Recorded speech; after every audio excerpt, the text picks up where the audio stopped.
Doctor గురు ఎన్ రెడ్డి హైదరాబాద్లోని ప్రముఖ continental hospital founder, chairman and managing director మాత్రమే కాదు, వైద్యంలో 4 దశాబ్దాలకు పైగా విశేష అనుభవం కలిగిన విశిష్ట వ్యక్తి. ఈ రంగంలో అద్భుత విజయాలను సాధించిన ముందుచూపున్న మంచి మనిషి. ప్రజల నాడిని పట్టడంలోనే కాకుండా ప్రభుత్వాలకు విలువైన సలహాలు, సూచనలు ఇవ్వడంలో కూడా ముందు వరుసలో నిలుస్తారు. డాక్టర్ గురు ఎన్ రెడ్డి గురించి ఒక్క మాటలో చెప్పాలంటే, వైద్యుడిగా విదేశాల్లో తనకంటూ ప్రత్యేక గుర్తింపు ఉన్న మాతృభూమిని మర్చిపోని ముద్దుబిడ్డ. ఉస్మానియా మెడికల్ కాలేజీ గోల్డ్ మెడలిస్టుగా ప్రతిభను చాటుకొని అగ్రరాజ్యం అమెరికాలోని ప్రసిద్ధ టెక్సాస్ మెడికల్ సెంటర్లో ఉన్నత విద్య అభ్యసించారు. హ్యూస్టన్ సిటీలో గ్యాస్ట్రోఎంటరాలజీ సెంటర్ను స్థాపించి అత్యుత్తమ వైద్య కేంద్రాల్లో ఒకటిగా తీర్చిదిద్దారు. 10 ఏళ్ల కిందట హైదరాబాద్ మహానగరం నడిబొడ్డున కాంటినెంటల్ హాస్పిటల్కు శ్రీకారం చుట్టారు. ఆ ఆస్పత్రి ఇప్పుడు అంతర్జాతీయ ప్రమాణాలతో అత్యున్నత వైద్యాన్ని అందిస్తోంది. 30 ప్రత్యేక విభాగాలు, 700కి పైగా మెడికల్ బెడ్లతో అసంఖ్యాక జీవితాలకు ఆయువు పోస్తోంది. Hello and welcome to N business and you're watching N business icons. అమెరికాలోనే కాదు, మన ఇండియాలో కూడా బెస్ట్ హెల్త్ కేర్ సెంటర్స్తో పాటు ఒక బెస్ట్ హాస్పిటల్ ఏర్పాటు చేయాలని కోరికతో, వరల్డ్ క్లాస్ ఫెసిలిటీస్తో ఆయన ఇక్కడికి వచ్చారు. ఆయన ఎవరో కాదు, ఈరోజు మనతో ఉన్నారు chairman and managing director of continental hospitals, mister Gurunath Reddy.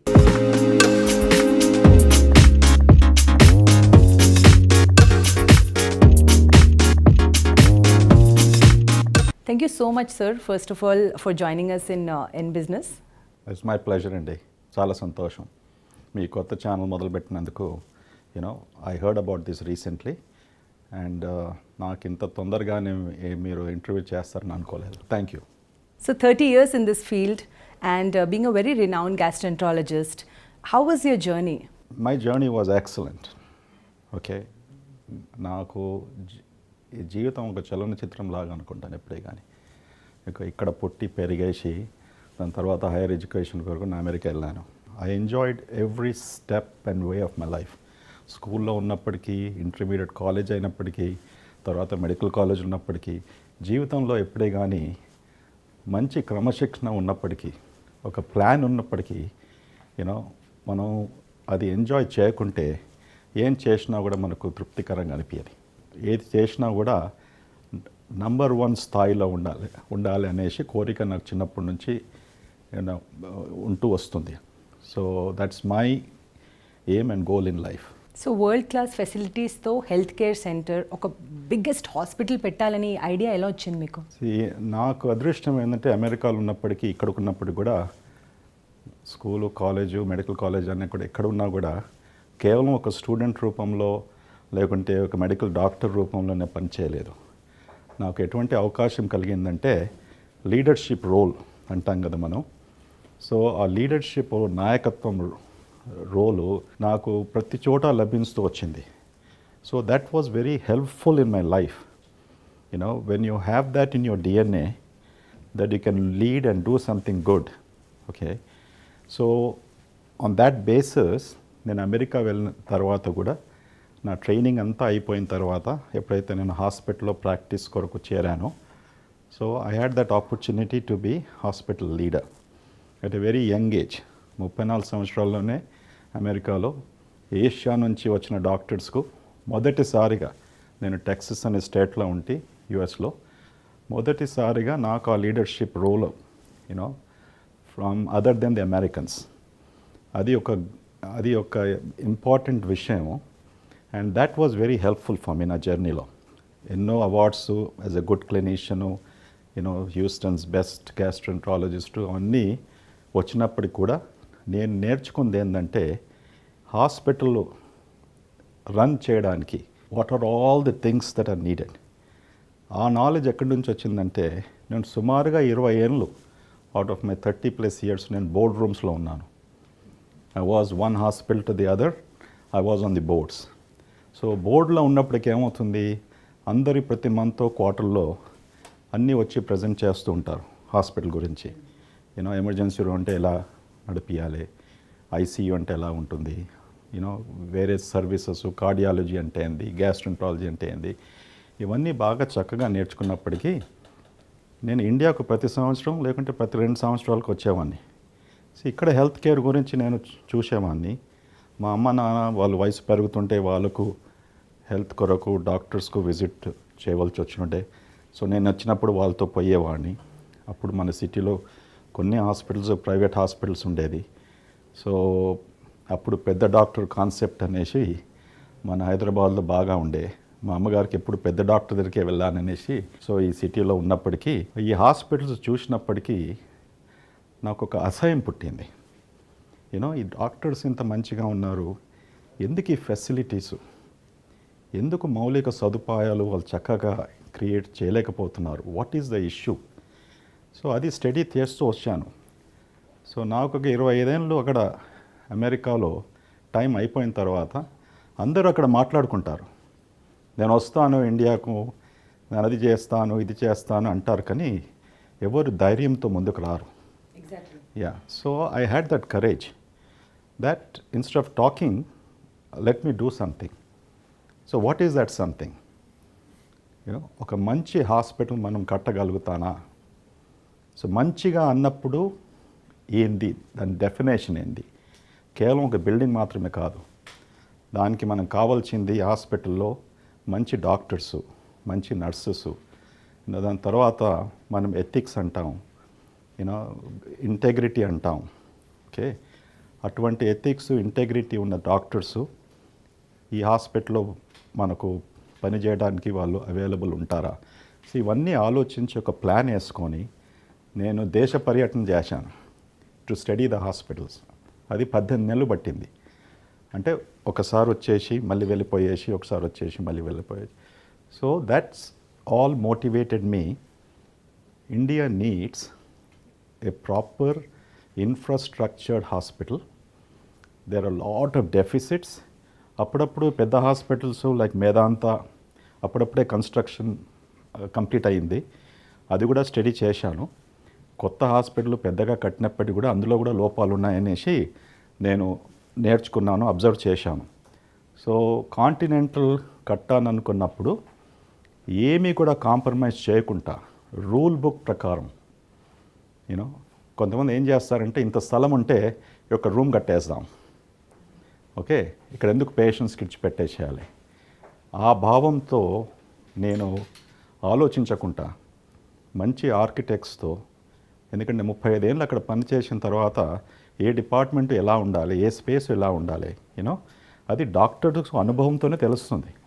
ఇంత మంచి ఆర్కిటెక్ట్స్ అయినప్పటికీ కూడా ఆర్కిటెక్ట్స్ వాళ్ళు స్ట్రక్చరు కోడ్ ప్రకారం డిజైన్ చేస్తారు, కానీ హాస్పిటల్ స్పేసెస్ ముఖ్యంగా అది డాక్టర్కు నాలెడ్జ్ ఉంటేనే అదొక చక్కనైన మంచి హాస్పిటల్ క్రియేట్ చేసుకోవచ్చు. So that was my journey that India needs it, our state needs it, and that's how continental was born. Sir మీరు బెస్ట్ డాక్టర్ అయ్యారు, కానీ పెద్ద డాక్టర్ అయ్యారా? నాకు దాని గురించి తెలియదండి. బెస్ట్ డాక్టర్ ఏంది, పెద్ద డాక్టర్ ఏంది, మన దగ్గర అంటారు పెద్ద డాక్టర్ అనేసి.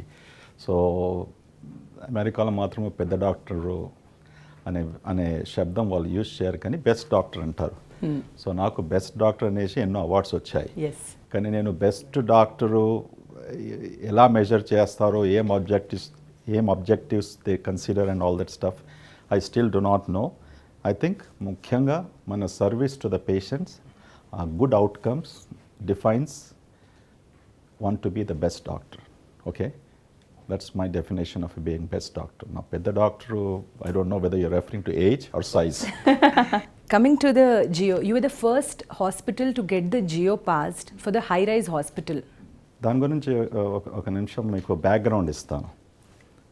హైదరాబాద్కి వచ్చినప్పటికీ నేను ఒక స్థలంలో హాస్పిటల్ నిర్మాణం చేయాలని అనుకున్నాను. అది ఇటు గచ్చిబౌలి సైడ్. ఎందుకంటే హాస్పిటల్ క్వైట్ ప్లేస్లో ఉండాలి, and it is also should be accessible to the people. అప్పటికి అవుటర్ రింగ్ రోడ్ ఇదంతా వచ్చింది ఇక్కడికి. సో ఈ హాస్పిటల్ పెట్టినప్పుడు 2013 probably it was little futuristic. ఇంత ధర పెట్టి ల్యాండ్ కొన్నప్పటికీ మాకు అప్పుడు తెలియలేదు, ఎవరు చెప్పలేదు. హాస్పిటల్స్ ఇండియాలో according to the regulation cannot be more than 30 meters అన్నారు. అంటే 30 meters అన్నప్పటికీ కేవలం 5-6 అంతస్తులే కట్టాలనేసి అది షాక్ అయిపోయింది నాకు. ఎందుకు షాక్ అయిందంటే జస్లోక్ హాస్పిటల్ ముంబైలో ఎప్పుడు 1970s కట్టారు. వాళ్ళు అక్కడ అంత పెద్ద హాస్పిటల్ ఎట్లా కట్టారు ఆ ఎత్తుతో. తర్వాత మేదాంతా కట్టారు 60 మీటర్స్తో. సో ఆ దృష్టి ఎవరు కూడా చెప్పలేదు, అది కొనేటప్పుడు చెప్పలేదు. మాకు తెలుసు కొనేటప్పుడు కూడా హాస్పిటల్ కొరకు కొంటున్నాం అనేసి. అప్పటికే ప్లాన్స్ కూడా వేసుకున్నాం మేము.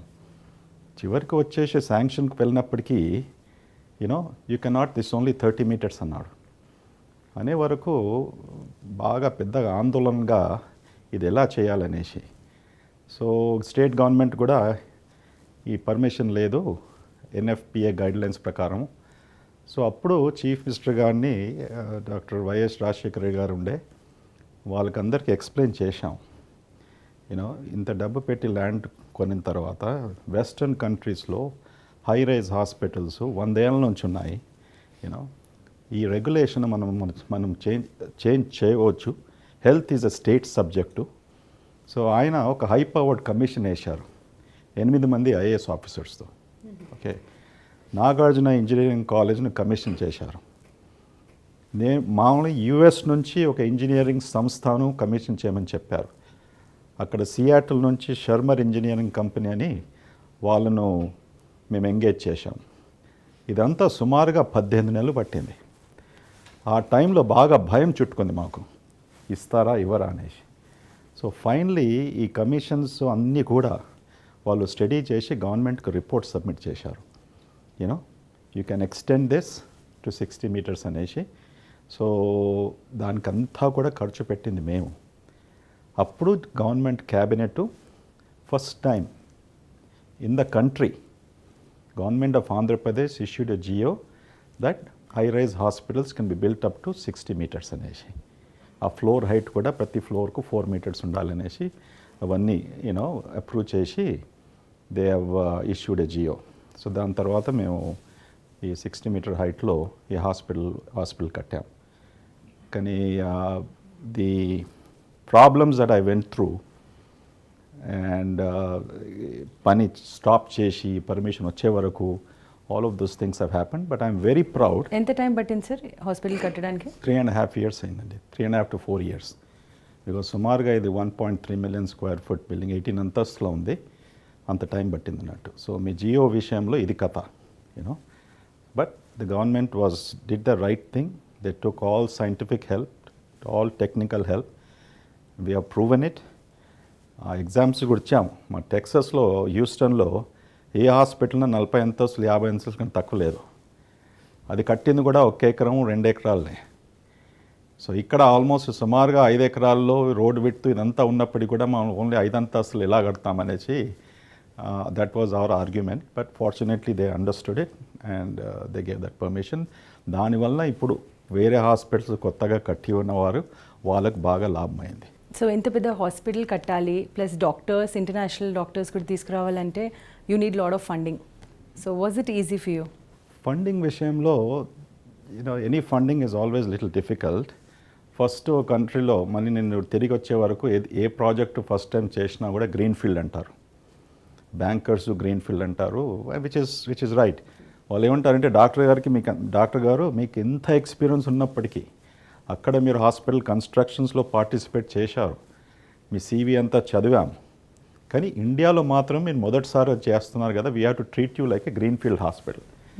సో దాని కొరకు I have to convince them that I'm a real person. అప్పటికేముండే ప్రాబ్లము మన దేశంలో ఆ టైంలో కూడా lot of issues were there from borrowers, people were not paying and all of those things. But మాకు మాత్రము most of them appreciated it. I didn't have any difficulty. So personally invested and banks, borrowing. So we had a very healthy debt equity ratio, and so ala konasagindi. I don't think so that there was anything like a much of a difficulty. They all appreciated something like that is happening in India. COVID-19 తర్వాత health care ఎలా మారింది? ప్రపంచం అంతా కూడా health care మారింది COVID-19 తర్వాత. Okay, even developed countries like America, Europe, where healthcare was very well advanced, COVID చాలా పాఠాలు నేర్పించింది. మన ఇండియాలో, మన దేశంలో, తర్వాత మన రాష్ట్రంలో కూడా కోవిడ్ పాఠాలు ఏం నేర్చుకున్నామంటే ముఖ్యంగా అన్ని సదుపాయాలు ఉన్నాయా హాస్పిటల్లో ఇటువంటి ఎమర్జెన్సీ పాండమిక్ వచ్చినప్పటికీ? అంటే మౌలిక సదుపాయాలు అన్నప్పటికీ డాక్టర్స్ ఉన్నారా, critical care doctors, lung specialist, దాని తర్వాత నర్సెస్, ఇవన్నీ కూడా మనం దాని కొరకు ప్లాన్ చేసుకున్నామా? సో ఇప్పుడు మనకు అర్థమైంది ఇటువంటి పాండమిక్ ఇంకా ఎన్నో వచ్చేవి అని మన శాస్త్రజ్ఞులు చెప్తున్నారు ఫ్యూచర్లో. So we have reason now how to really plan and how to manage. For example కాంటినెంటల్లో బాగా ఐసీయూ రిక్వైర్మెంట్ ఉండే, మా దగ్గర 55 ఐసీయూ బెడ్స్ ఉండే. ఇప్పుడు ఆ రిక్వైర్మెంట్ 100కు 120 వరకు మేము పెంచాము.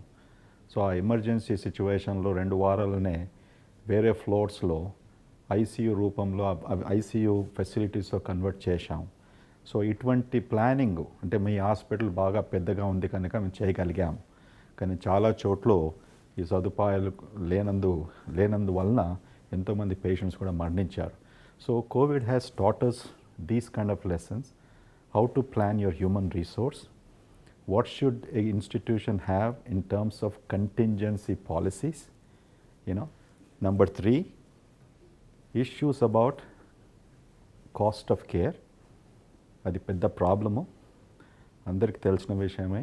పేషెంట్స్ వచ్చినప్పటికీ సుమారుగా 30% వరకు ఐసీయూలో ఉన్నప్పటికీ 2 వారాలు 3 వారాలు 4 వారాలు వాళ్ళు బిల్స్ అన్నీ కూడా లక్షల్లో వెళ్ళిపోయాయి. సో అది హెల్ప్లెస్ సిచ్యువేషన్లో గవర్నమెంట్ వచ్చేసి ఒత్తిడి పెట్టినప్పటికీ అది కట్ చేయాలి, ఇది చేయాలి, అది చేయాలంటే అల్టిమేట్లీ సర్వీసెస్కి ఎవరు పే చేస్తారు? It's not that good hospitals for really taking money from the patient. Intensive కేర్లో ఉన్నప్పటికీ ఎన్నో యూటిలైజేషన్స్, మెడికేషన్సే ఎంత కాస్ట్లీగా ఉంటాయి. వెంటిలేషన్లో పేషెంట్స్ ఉన్నారు, నర్సింగ్ షిఫ్ట్స్ ఉంటుంది, కోవిడ్ ప్రొటెక్టివ్ వేరు, ఇవన్నీ కూడా కలిసి వస్తే పర్ డే వాళ్ళ కాస్ట్ ఎంతో పెరిగిపోతుంది. సో కేవలం కాస్ట్ హాస్పిటల్ దోసుకుంటున్నారు అనేసి as there are some bad hospitals. అది ప్రపంచం అంతా కూడా ఏ ప్రొఫెషన్లో అయినా కూడా గుడ్ అండ్ బ్యాడ్ తప్పకుండా ఉంటుంది. కానీ కోవిడ్ సమయంలో కొన్ని హాస్పిటల్స్ చాలా ఎక్కువ ఛార్జ్ చేశాయి, రైట్ ట్రీట్మెంట్కి ఇవ్వలేదు అని తప్పకుండా చేశారు. అప్పుడు నేను కూడా ఇంటర్వ్యూస్ ఇచ్చాను. ఎప్పుడైతే పేపర్లో పబ్లిష్ చేశారో, న్యూస్ ఛానల్స్లో కూడా చెప్పారో, కొన్ని హాస్పిటల్స్ సిటీలో తప్పకుండా విపరీతమైన ఛార్జెస్ చేశారు, అనవసరమైన ట్రీట్మెంట్లు చేశారు. చిన్న హాస్పిటల్స్ కూడా వాళ్ళ దగ్గర ఈ సదుపాయాలు లేనప్పటికీ కూడా ఈ పేషెంట్స్ని అడ్మిట్ చేసుకొని అనవసరంగా పేషెంట్స్కు లక్షలాది రూపంలో బిల్స్ కలెక్ట్ చేయడము, అది చాలా ఒక అన్యాయంగా, ఒక బాధాకరంగా మాకు అనిపించింది. సో మేము స్ట్రిక్ట్గా గవర్నమెంటు ఐ థింక్ ఆల్మోస్ట్ 2 నెలల తర్వాత కూడా ఒక ప్రోటోకాల్తో వచ్చింది. ఈ హాస్పిటల్ ఖరీదు ఈ సర్వీసెస్కు ఇంత ఉండాలనేసి, they should not exceed. So మేము సక్రమంగా అది ఫాలో చేస్తూ గుడ్ హాస్పిటల్స్ ఏమవుతుందంటే, Continental is all digitize hospital, everything is computerize. ఈ పేషెంట్కు స్తోమత ఉంది కట్టడానికి, ఈ బిల్లు ఎక్కువ చేయగలుగుతాం మనము, ఓకే, అటువంటి స్థితి ఇక్కడ ఎప్పుడు మేము కలిగాము. ఎందుకంటే everything is automated and you cannot go and change. So lot of hospitals even though they have computerise, I understand they change it. So మేము ఒక న్యాయంగా when you have to be a good leader, you have to be a person of integrity. Leadership starts from the top. If you kind of give that kind of a message, how can you really kind of get rest of the employees to be persons and people of integrity? So మాకెంత బాధ అయినా కూడా, ఎంతోమందికి కూడా మేము bills కట్టలేని స్థితిలో ఉంటే we were okay. Discount అడిగినప్పటికీ they were not able to pay, they wanted to pay later. మేము ఎవరిని కూడా ఏం బాధ పెట్టలేదు. సో కాంటినెంటల్ హాస్పిటల్ బయట నుంచి చూస్తే ఎంత పెద్ద హాస్పిటల్. సో ఒక కామన్ మ్యాన్ కోసం ఎంత పెద్ద హాస్పిటల్ అంటే డాక్టర్స్ కూడా ఎక్కువ ఛార్జ్ చేస్తారు, స్టాఫ్ కూడా ఛార్జ్ చేస్తారని ఒక ఒపీనియన్ ఉంటుంది. దాని గురించి ఏమంటారు మీరు? ఇప్పుడు నేను చదువుకుంది హైదరాబాద్లో ఉస్మానియా మెడికల్ కాలేజ్లో. నేను అప్పుడు వెళ్ళినప్పుడు ఉస్మానియా జనరల్ హాస్పిటల్కి వెళ్ళాను. ఎవరైనా ఉస్మానియా జనరల్ హాస్పిటల్ చూస్తే అది ఒక పెద్ద మ్యూజియం లాగా కనిపిస్తుంది. పెద్ద హాస్పిటల్ కదా, సుమారుగా 1500 బెడ్స్తో ఉన్నాయి. సో అంత పెద్ద హాస్పిటల్ అయినప్పటికీ కూడా అందులో కూడా 2 రకాల పేషెంట్స్ ఉండేవారు. ఒకటి ఎకానమీ పేషెంట్స్, ఏదో కొద్దిగా అవుట్ పేషెంట్ ఫీజు అది ఇది కలెక్ట్ చేసేవారు. ఇంకోటి ప్రైవేట్ వార్డ్ కూడా ఉండేది, ప్రైవేట్ బిల్డింగ్ కూడా కట్టారు అప్పటికి. సో మీరు అన్నట్టు పెద్ద హాస్పిటల్ అయినప్పటికీ కూడా అన్ని రకాల పేషెంట్స్కు సొసైటీలో ఉన్నప్పటికీ మనం సదుపాయాలు అందచేయాలి. సో మా దగ్గర కూడా patients economy, lower middle class, low income people, middle income group, for all అందరు ఏ స్థాయిలో ఉన్నారో దాని ప్రకారం ఆ ఫెసిలిటీస్ ఉన్నాయి. ఇప్పుడు కొత్తగా మేము 55 బెడ్ ఎకానమీ వార్డు మొదలు పెట్టబోతున్నాం. సుమారుగా 2-3 వారాల్లో అది ప్రారంభిస్తాం. ఇట్ విల్ బీ ద సిటీలో best economy ward. Economy ward అన్నప్పటికీ వాళ్ళు అన్టచబుల్స్ కారు. ఒక కర్టన్ బెడ్ వేసేసి ఇంకా 21st సెంచరీలో బెడ్ ప్యాన్ యూజ్ చేయడము అదంతా లేకుండా ఈ వార్డు కూడా సింగిల్ రూమ్స్లో క్యూబికల్స్లో అలా కట్టాం. చార్జెస్ మాత్రం సుమారుగా డైలీ హాస్పిటల్ బెడ్కు 1000 రూపీస్. ఓకే, ఎందుకంటే ఆ ప్రజలకు కూడా మేము సేవలు ఇప్పుడు చేస్తున్నాం. ఇప్పుడు వేరే డిఫరెంట్ ఫ్లోర్స్లో ఉన్నాయి. ఆ డిమాండ్ ఎక్కువగా ఉన్నందుకు మేము ఈ కొత్తగా కట్టి ఇది ప్రారంభిస్తున్నాం. సో కాంటినెంటల్ పెద్ద హాస్పిటల్ అయినప్పటికీ we take care of people from all strata of society. కానీ ఒక్క విషయం మనం ఆలోచించుకోవాలి. Honestly I'm telling, health care cost పెరిగినందుకు ఇది కేవలం డాక్టర్స్ ఫీ వలన పెరుగుతలేదు. మనం ఇవాళ టెక్నాలజీ వలన ఎక్కువగా పెరుగుతుందనేసి నేను 100% హామీతో చెప్తున్నాను. ఒక సిటీ స్కాన్ కొనాలంటే టెక్నాలజీ కూడా ఎంత వేగంగా చేంజ్ అవుతుందంటే ఒక పేషెంట్కు ప్రాపర్గా డయాగ్నోస్ చేయడానికి అది లేకుంటే, ఆ యంత్రం లేకుంటే మనం ఏదో డిస్సర్వీస్ చేసినట్టు అనిపిస్తుంది. ఎందుకంటే ఇప్పుడు క్యాన్సర్ అనుకోండి, ఇప్పుడు క్యాన్సర్లో చాలా జెనెటిక్ టెస్ట్ వచ్చాయి. ఇప్పుడు ఆ జెనెటిక్ టెస్ట్ చేయకుంటే ఆ పేషెంట్కు ఒకరికి బ్రెస్ట్ క్యాన్సర్ ఉంది, ఇంకో ఆమె కూడా బ్రెస్ట్ క్యాన్సర్ ఉంది. ఈ బ్రెస్ట్ క్యాన్సర్ ఉన్న స్త్రీకి జెనెటిక్ రూపంలో ఆమె ట్యూమర్ వేరే విధంగా భావించవచ్చు then compare to this person. So but genetics will help us, but there is a cost for it. ఒక జెనెటిక్ టెస్ట్ చేయాలంటే 15,000, 20,000, 50,000, లక్ష కూడా ఖర్చు అవుతుంది. But that is helping, life prolong అవుతుంది. Today breast cancer is not in the same situation like it was in 1970s, 80s. నేను medical స్కూల్కి పోయినప్పుడు అప్పుడు బ్రెస్ట్ క్యాన్సర్ వస్తే సుమారుగా 50% వరకు మరణించేవారు. ఇప్పుడు hardly anybody would die. So ఎప్పుడైతే మనం ప్రెస్లో మాట్లాడతామో, పేపర్లో రాస్తామో, the issue is we need to write facts. What is the cost of care? If you don't do a proper diagnosis and treatment. See, Western countries lo em chestaru, nu private సంస్థలో పనిచేస్తే వాళ్ళు insurance provide చేస్తారు. Correct. గవర్నమెంట్లో పనిచేస్తే government insurance provide చేస్తుంది. మన దేశంలో సుమారు 70% వాడు క్యాష్ రూపంలో patients have to pay the money. So ఈ దేశంలో కూడా ఇన్సూరెన్స్ బాగా వేగంగా పెరగాలి. So third party payment system వచ్చినాడు మనకు ఈ హాస్పిటల్ ఖర్చు అనేది ఈ బాధ పేషెంట్స్కు ఉండదు, తగ్గిపోతుంది. టెక్నాలజీ పరంగా హెల్త్ కేర్ ఎక్కడి వరకు వెళ్తుంది, ఫ్యూచర్ ఏంటి? హెల్త్ కేర్లో టెక్నాలజీ ఒక ముఖ్య స్థాయిలో చేరుకుంది ఇప్పుడు. ఓకే, ముఖ్యంగా ఏంటంటే మనకు సుమారుగా ఆల్మోస్ట్ 20-30 ఇయర్స్ నుంచి వీ నో దాట్ రేడియాలజీ డయాగ్నోసిస్లో సిటీ స్కాన్స్, ఎంఆర్ఐస్ కూడా మన దేశంకి వచ్చాయి. కానీ ఈ చేంజెస్ ఏవైతే వస్తున్నాయో, ఫర్ ఎగ్జాంపుల్ ఇప్పుడు కొత్తగా రోబోటిక్స్ అంటున్నాం. ఓకే, ఇంకా రోబోటిక్స్కు బాగా ఫ్యూచర్ ఉంది. ఇప్పుడిప్పుడు డాక్టర్స్ కూడా నేర్చుకుంటున్నారు దీని గురించి. కానీ ఒకటి ఆలోచించాలి ఏంటంటే, కొంతమంది ఏం చేస్తారు, ఒక కొత్త యంత్రం వచ్చినప్పుడు అది కొనేసి పెట్టేసాలి హాస్పిటల్లో, పేషెంట్స్కి చార్జ్ చేయాలి. అది నిజంగా అవసరం ఉందా లేదా అనేసి హాస్పిటల్ యజమాని, హాస్పిటల్ గ్రూప్ ఆఫ్ ఫిజిషియన్స్ అది డిసైడ్ చేసుకోవాలి. మన ఇండియాలో అది పెద్ద problem. We can't afford care to OT to give, but you'll get the machines and keep it. Gachibowli Cyberabad ఈ ఫ్యూ మైల్స్లో 10 పెట్ సిటీ స్కాన్స్ ఉన్నాయి. అమెరికాలో సుమారు 50 మైల్స్ డిస్టెన్స్లో కూడా 2-3 పెట్ సిటీ స్కాన్స్ ఎక్కువగా ఉన్నాయి. సో మనము టెక్నాలజీ వచ్చినప్పటికీ కూడా అది సరిగా ఉపయోగించుకుంటే అది అనవసరంగా ఖర్చు పేషెంట్స్కు మనం కేవలం డబ్బు కొరకని చేస్తున్నాం అనేసి చాలామంది దాని గురించి అంటుంటారు. But technology is a role to play. We have to see. ఇప్పుడు వెస్ట్రన్ కంట్రీస్లో బాగా ట్రయల్స్ చేస్తారు పేషెంట్స్తో.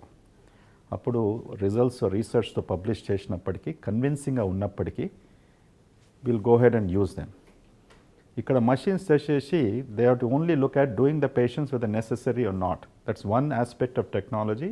Message is it is useful, helpful.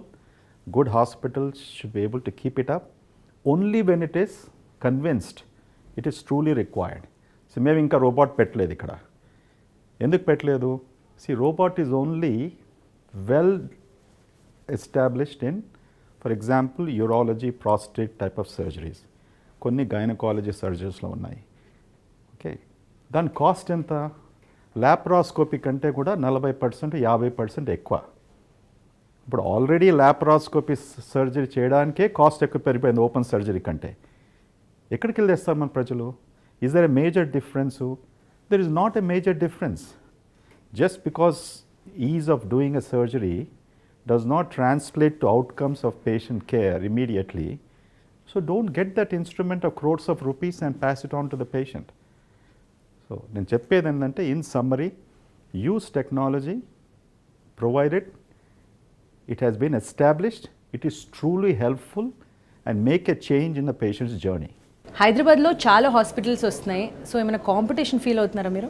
హాస్పిటల్లో మన దేశంలో చాలా అక్కరగా ఉన్నాయి. కావాల్సిందే. Number of beds are still estimated ప్రకారం 1,00,000 కంటే ఎక్కువ కూడా మనకు తక్కువగా ఉన్నాయని మనం అందరూ కన్సల్టెంట్స్ చెప్తూ ఉంటారు. ఓకే, కానీ హైదరాబాద్లో మాత్రం ఇప్పుడు ఇండియాలో అందరికి తెలిసింది ఏంటంటే పెద్ద హాస్పిటల్ చాలా ఎక్కువగా ఉన్నాయి అండ్ కడుతూనే పోతున్నారు. ఓకే, దానివలన ఒకటి నిజంగా మీకు చెప్పాలంటే ఇది ఒక కాంట్రవర్షియల్ స్టేట్మెంట్ కూడా అనుకోవచ్చు. ఈ హాస్పిటల్స్ కట్టిన వారు ఏం చేస్తున్నారంటే వేరే హాస్పిటల్స్ నుంచి డాక్టర్స్ను తీసుకోవడం, పోచింగ్ అంటాం మనం ఇంగ్లీష్లో, అంటే వేటాడటం.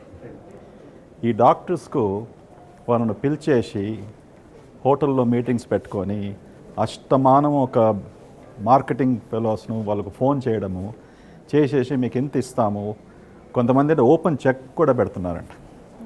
ఓకే, ఒక రీసెంట్లీ కొంతమంది డాక్టర్లు వేరే హాస్పిటల్ నుంచి, మా హాస్పిటల్ నుంచి కూడా 3-4 డాక్టర్స్ కూడా ఒక కొత్త హాస్పిటల్ జాయిన్ అవుతున్నారు. లక్షలాది కోట్ల రూపాయలు వాళ్ళకు ఆఫర్ చేస్తున్నారు. ఎలా చేస్తున్నారో ఒక విచిత్రమైన విషయం ఇది. ఆశ్చర్యపోతున్నారు అందరూ. ఓకే, సరే, doctors should get properly paid.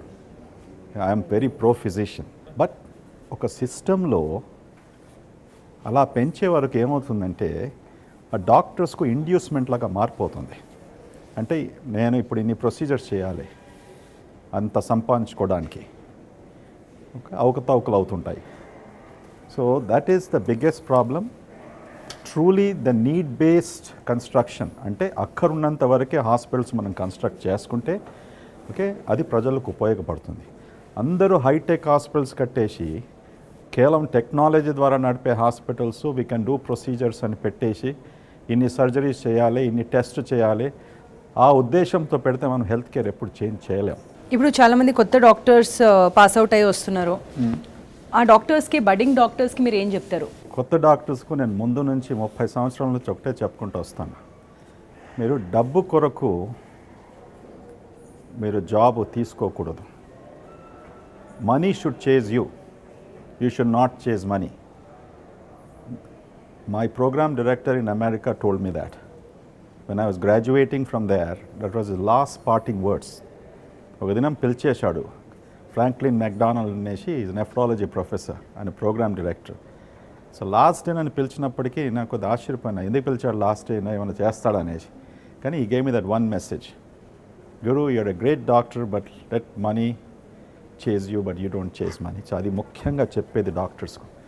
కొత్త డాక్టర్స్కు వేగంగా డబ్బు సంపాదించాలి, ఏ రూపంలో సంపాదించాలని కొంతమందికి ఉంటుంది.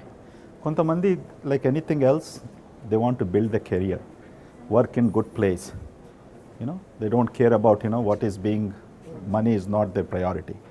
సో ముఖ్యంగా నేను చెప్పేది ఏంటంటే జూనియర్ డాక్టర్స్కు ఇంకా సుమారుగా 5 ఏళ్ళు 10 ఏళ్ళు వాళ్ళకు పడుతుంది, వాళ్ళకు నైపుణ్యత రావడానికి, మంచి స్పెషలిస్ట్ కావడానికి. సో పేషెన్స్ ఇస్ దై వర్చ్యూ. ఈ ప్రొఫెషన్లో పేషెన్స్ లేకుంటే వేగంగా పోయిన డాక్టరు కొద్దిగా పేషెన్స్ కూడా వాడిని జాగ్రత్తగా చూడాలి. ఓకే, వాట్ ఈజ్ ఈ trying to do. Okay, so doctors should establish the track record, they should build confidence. ప్రజల్లో కాన్ఫిడెన్స్ పెట్టుకొని ఈ డాక్టర్ మంచిగా చేస్తాడు, నిజాయితీపరుడు, ఓకే, ఎథిక్స్గా ప్రాక్టీస్ చేస్తాడు అని పేరు సంపాదించుకోవాలి, అది ముఖ్యం. So that's what I want to convey the message. And doctors should be highly disciplined. మన దగ్గర చూస్తున్నాం కొంతమంది డాక్టర్స్ షర్టు ప్యాంట్ వేసుకొని వస్తారు. Okay, how can you professionally this thing? అమెరికాలో మంచి స్టడీ అయింది. ఓకే, ఏం స్టడీ చేశారంటే సుమారుగా 60% of the impression happens from how the doctor is dressed. అంటే ఆ డాక్టర్కు ఒక తెల్ల కోట్ ఉందా, లేకుంటే స్క్రబ్స్ అంటాం మనం, సర్జికల్ స్క్రబ్సా, లేకుంటే జాకెట్ వేసుకున్నాడా, లేకుంటే టై వేసుకున్నాడా. So this all things very important. కానీ ఎవరు నేర్పిస్తారు ఇది? So when you go to some hospitals they are coming in chappals and sandals. So professionalism is extraordinarily important amongst healthcare workforce. కేవలం డాక్టర్సే కాదు, నర్సెస్ అయినా, పారామెడికల్ స్టాఫ్ అయినా కూడా. బికాస్ దట్ పేషెంట్ బాధతో వచ్చినప్పటికీ if you not professional, you don't convey a good image. That's what we follow here at Continental. It's not that we are asking women doctors to be beauty queens or men doctors to be on GQ magazine, but what we are telling them is that according to healthcare guidelines, guys, look professional. Gurunath garu, what do you think? Is Hyderabad becoming the medical tourism hub? Yeah, Hyderabad is definitely emerging on the medical tourism hub. ఇప్పుడు ప్రస్తుతానికి ఢిల్లీ, ముంబై ఈ సిటీస్లో బాగా last 10 years 50 years నుంచి now people are coming to Hyderabad. మనకు problem ఏంటంటే direct flight connection చాలా కంట్రీస్తో లేకపోవడం వలన, ఢిల్లీకి ఉన్నందువలన, ముంబైకి ఉన్నందువలన, సో చాలామంది వచ్చేవాళ్ళు ఆ సిటీస్లో ఇన్ని రోజుల వరకు వాళ్ళు తీసుకున్నారు.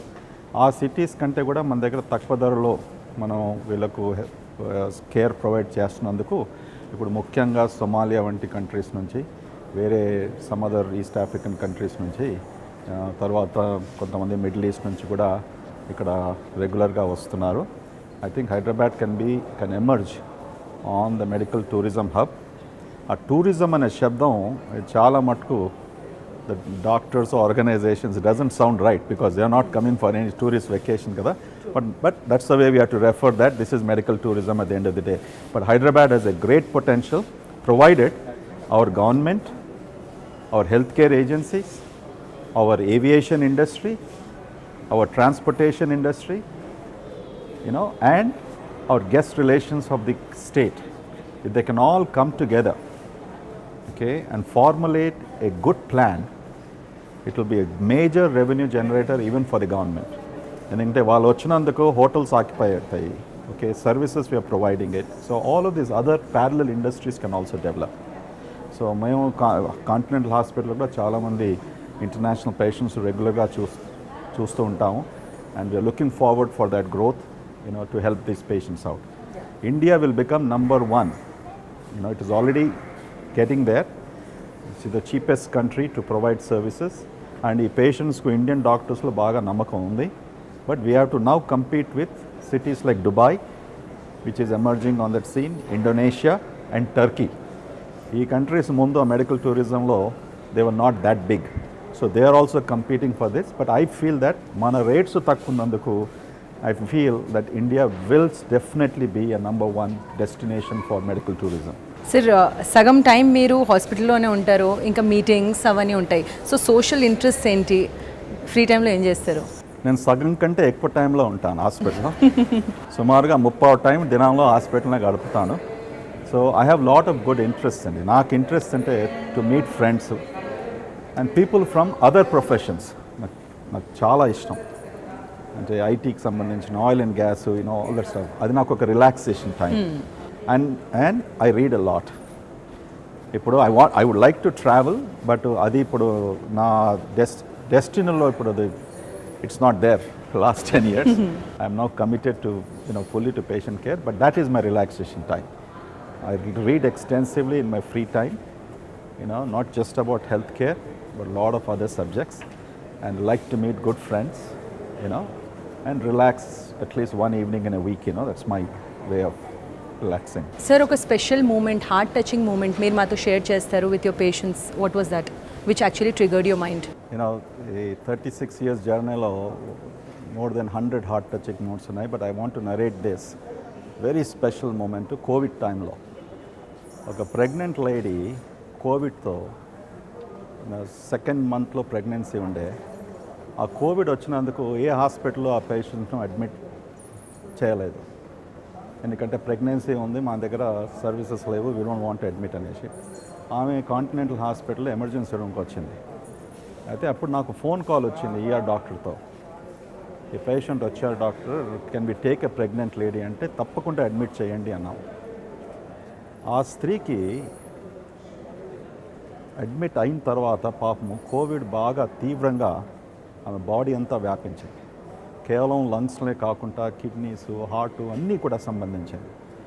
Every day morning, afternoon, evening మా ఐసీయూ డాక్టర్స్తో, పల్మనాలజిస్ట్తో టచ్లో ఉండి నేను ఏమనుకుంటుంటే it's not one life, now you will be saving 2 lives.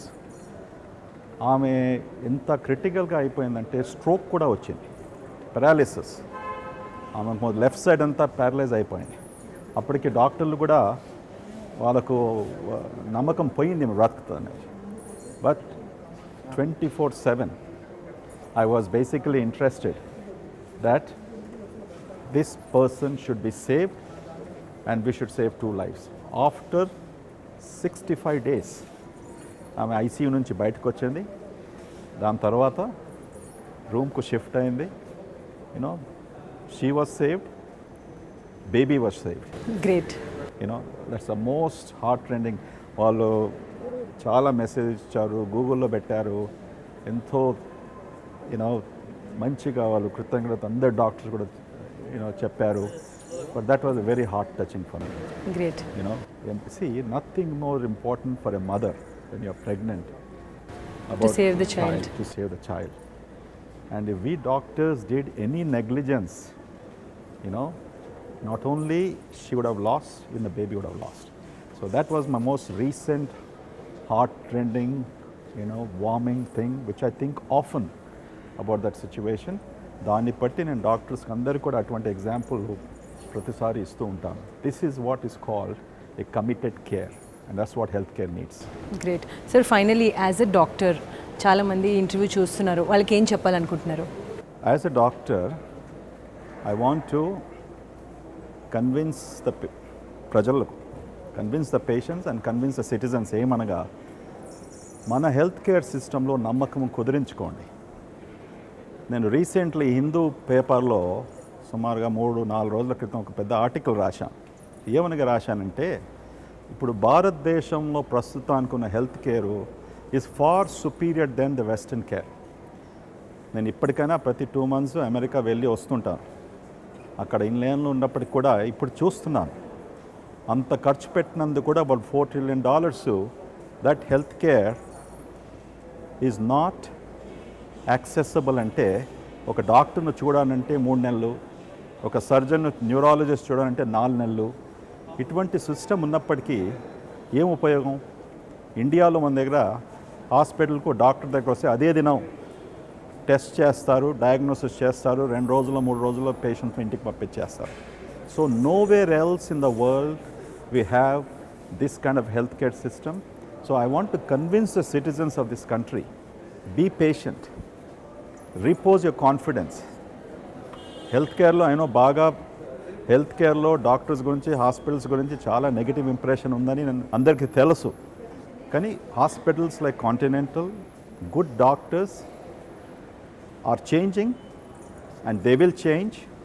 So you should seek your health care properly, timely and focus on preventive care. Doctor దగ్గరికి అమ్మాస పున్నానికి పోతే it is not the way to do it. You go according to what is recommended and follow the treatment the doctor gives. Don't stop it. Then you can preserve your health and live longer. That's the message. Thank you so much sir, wonderful talking to you. Thank you very much. I think you are great. Appreciate it. Thank you so much. So చూసారు కదా, that was Gurunath Reddy. అతను ఏమంటున్నారంటే doctors మీద నమ్మకం ఉంచండి, ఎందుకు hope అనేది చాలా అవసరం. Be confident and be healthy. Keep watching N business.